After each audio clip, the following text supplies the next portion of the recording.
It's getting to be that time to set goals for the next year. But do you ever sit down to do that and just be like, "Ugh, I don't even want to do this. I feel defeated before I even start." I used to feel the same way because I'd only been exposed to traditional goal setting. And honestly, I find that process often somewhat demotivating and tricky. So, 7 years ago, I created my own simplified approach. And that has been the process that I have relied on to turn my practice into a consistent 6 figure business, to actually enjoy running it, and to love the life that runs behind the scenes. So, in today's episode, I'm going to take you behind the scenes and I'm going to give you my super simple method for setting goals that are motivating, clear, and inspiring. Whether you're somebody like me who used to dread goal setting, or you're someone who totally lives for it and want to add another layer on top of the cake. It's time to be excited about next year and goals that are going to make it your best year yet. Let's do this.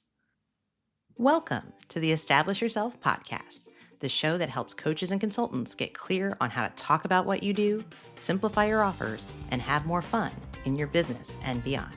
I'm Annie Franceschi, brand strategist, author, former Disney storyteller, and forever Muppet fan. I'm here to help you clarify your message, package your expertise, and streamline your systems to grow a business you actually enjoy. If you're ready for less confusion and more magic, it's time to establish yourself. For the first several years of my business, I did traditional goal setting the way most people do and felt really restricted by it. Honestly, I find at the beginning of the year, not knowing what the next year's economy and situations and things in my life are going to bring, I feel really intimidated to do things like set a goal like, oh, I'm going to make $200,000 or $300,000 next year. Like, is that something I can even achieve? It just feels like a ton of pressure to guess at those things or to set goals that in many ways are not within my control of meeting. And it wasn't until I took time off for my business and hopped on a flight that it hit me how to do goal setting in such a simple way that I actually felt good about it. Let me take you back to December 2018. My husband and I were on a big trip to Hawaii. We were flying between Oahu, where of course we had just gone to Aulani, Disney's resort, and we were heading over to Kauai. I had no concept of how far apart these islands are and how long these flights take, but I was really feeling that pull to set goals for the year, but all I had was my phone. So I pulled it out. I did something as simple as opening the Notes app and doing a little annual review interview with myself. How do I feel about how the past year went? What worked well? What didn't work well? And importantly, I gave myself permission to include both really big and really tiny things.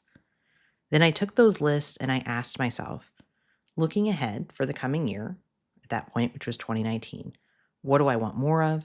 What do I want less of for that year?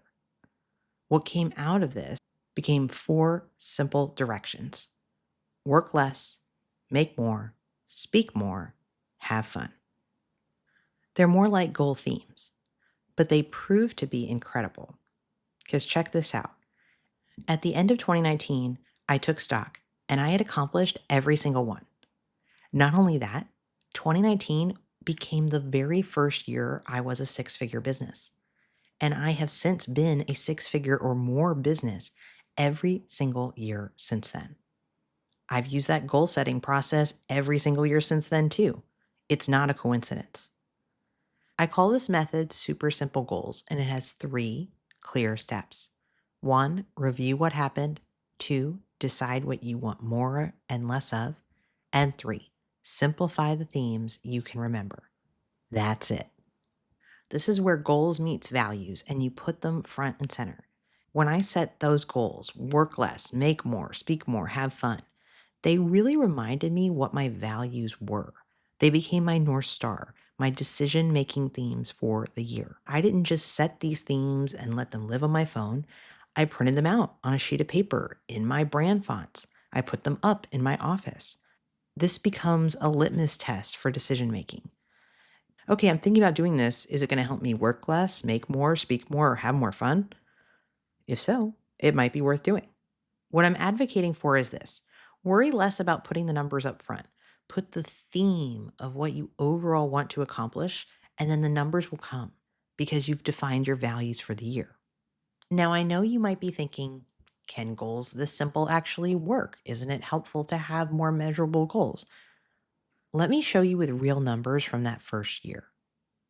One of my goals was speak more. That year, I got higher quality speaking engagements. I spoke at 28 events, which was up by 4 from the year before. I got paid the most speaking revenue I'd ever gotten to date. Make more was my second goal. That year, I had record breaking revenue. I crushed nearly all of my financial dream goals. I more than tripled the consulting side of my practice. I went from 4 different sources of income up to 8. And here's what I love, it wasn't just about making more money, it was about creating more. I built new services and a digital product that year, things that I've continued to build on as a foundation ever since. Work less was my third goal. I tracked my time that year, and I actually worked about 30% less than the year previous, like 500 hours less. I got pregnant that year. I started my maternity leave early in December.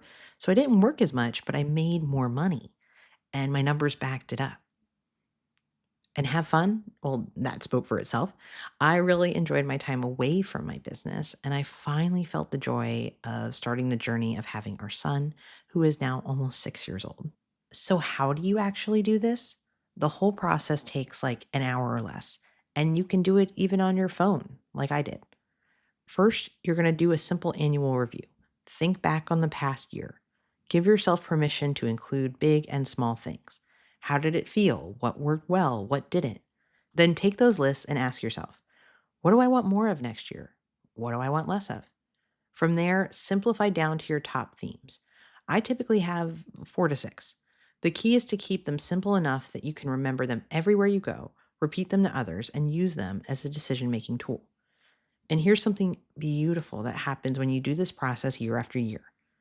Every single year I do this, the list of what didn't work, it gets shorter and shorter.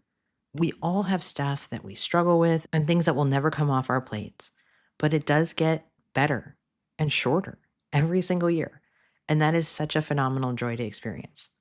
Let me show you how this evolves over time. This year, I had 6 goals instead of 4, and they looked really different from 2019, which is exactly the point. My goals this year were love and include myself, everyday magic, space to play, scale by sharing, deepen community, and love Leo trio. They're much more emotional goals. They're much more around being present and enjoying the moment. They're around scaling, taking my results from speaking and scaling them by having this podcast. And I can say that as I'm coming through at the end of the year, I've accomplished every single one to the degree I feel really good about each of these things. That I set my values for the year, I live them, I use them as my North Star. I can look at this year's list confidently and tell you I feel so fulfilled because I set the goalposts and I made them happen and I never once felt restricted by them. This method flexes with what you need, whether that's revenue, fulfillment, joy, ease, simplification.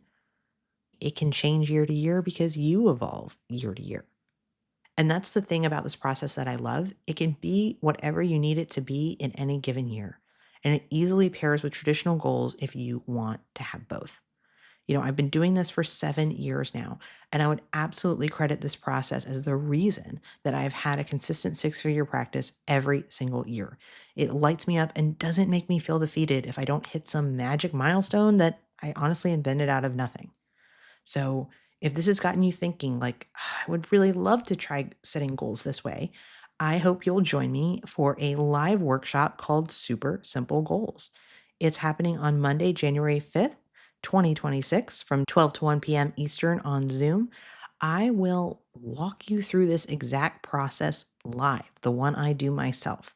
You'll even get a surprise template to visualize your goals, plus replay access so you can repeat and reuse the system year after year. This is going to be perfect if you're a coach, consultant, or service business owner and you want goals that feel doable, motivating, and ones that actually stick. It's perfect whether you dread goal setting or you totally live for it and you want yet another tool. And I'm super excited to announce that it is just $7 this week. After this Friday, December 5th, it will go up to $27. I hope you will join us and come have a date with Destiny. You'll show up, and in an hour or less, you will walk away with your super simple goals ready to inspire your year. Let me bring this home with your key takeaways. First, if traditional goal setting has never clicked for you, give yourself permission to try something different. Super simple goals are just as valid and might even serve you better. Second, put the theme first and the numbers will follow. Print your goals out, put them where you can see them.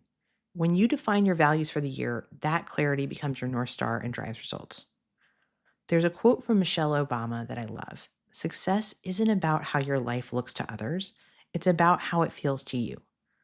I have found that when you simplify your goals, when you pick things that matter most to you, when you look back at what you experienced and what you want more and less of, all of those things inform the story.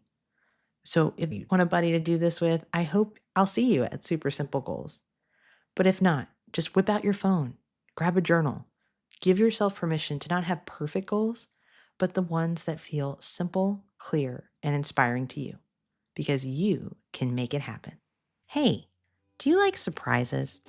The credits are about to roll, but just like a Marvel movie, stick around to the end for something I put in just for you. Thanks for listening to the Establish Yourself podcast.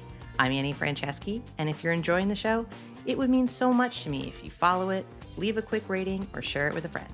And for free branding resources and more ways to work together, head to greateststorycreative.com/podcast. Now here it is, your moment of magic. Speaking of things that have never quite worked for me, I have never really been a fan of the Enneagram. I know I might lose some people listening to this because it never quite fit me, but I'll tell you what has fit me really well is StrengthsFinder or Gallup Strengths. Here are my top 5 strengths according to StrengthsFinder: strategic, developer, futuristic, positivity, and ideation. When I heard that strategic was my lead strength of 34 strengths, I was sort of blown away because I thought strategy was like this dirty word, but it's really about championing people and ideas. And that's exactly what I do. It's been so empowering. If you know what your strengths are, I'd love to hear. Feel free to reach out. But if you haven't found the personality test that fits you best and you've never tried this, I encourage you to give that a whirl too. Let me know how it goes.